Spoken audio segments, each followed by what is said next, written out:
I'm going to be the annoying American tourist. I've just stepped into the Cafe Havelka and was very kindly seated with this lovely gentleman here. Thank you so much for letting me sit with you.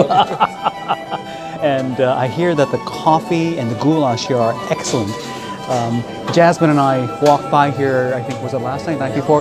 This is just a wonderful, typical, old world Viennese cafe atmosphere. People are just relaxing, working, and yeah, looking forward to enjoying this. It's very easy to find. I guess it helps to walk around here a couple of times, but yeah, kind of off the beaten path.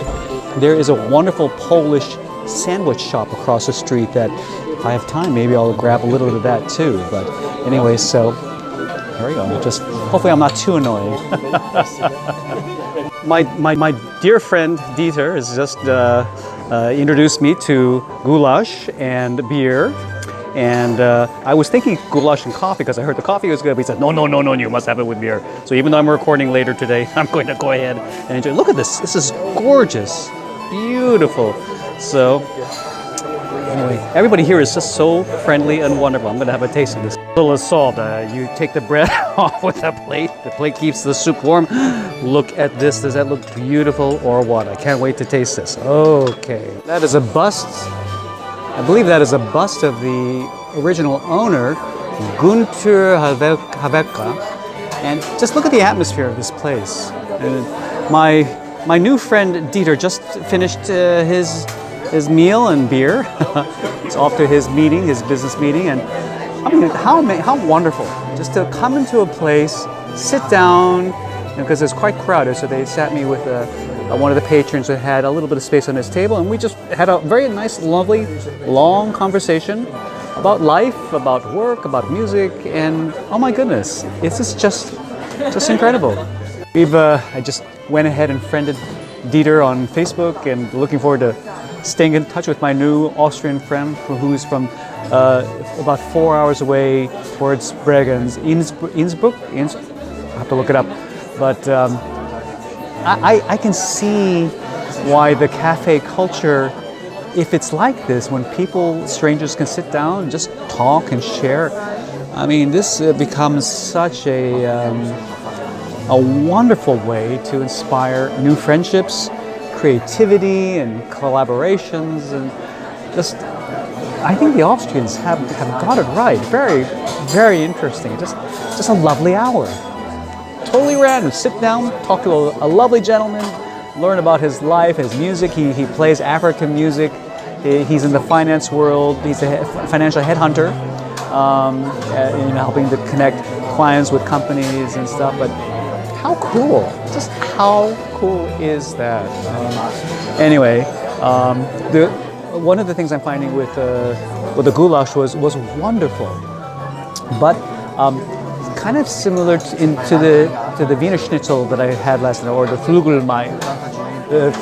the Figmühle Schnitzel, is that it's a very mild taste, not too salty, not too strong, very light, and really just very lovely. But not, I guess I had the expectation that food with these kinds of ingredients would be really heavy and salty, but not salty, really. It's just very, very light. The bread that you can use to dip into the goulash is wonderful. It's like the good beef vegetable soup, that you make at home. Very, very nice. And I'm looking forward to having some coffee, relaxing a little bit before meeting up with Jasmine after her meeting, and then we're going to head over and to our second day of recording. But this is really, really cool. I could get used to life in Vienna like this. Just slow down a little bit in the middle of the day, meet some wonderful people, strike up some random conversations, and just learn about life a little bit and from different perspectives. So much fun. And my coffee has just arrived. I'm told that Cafe Havelka is very famous for their wonderful coffee. I can't wait to try this as well. So wonderful to be here. I wasn't going to make any videos because it's rainy weather. It's pretty lousy, actually. I just finished having a delicious goulash and coffee at Havelka Coffee House Cafe. This is the side street that boulevard I'm on.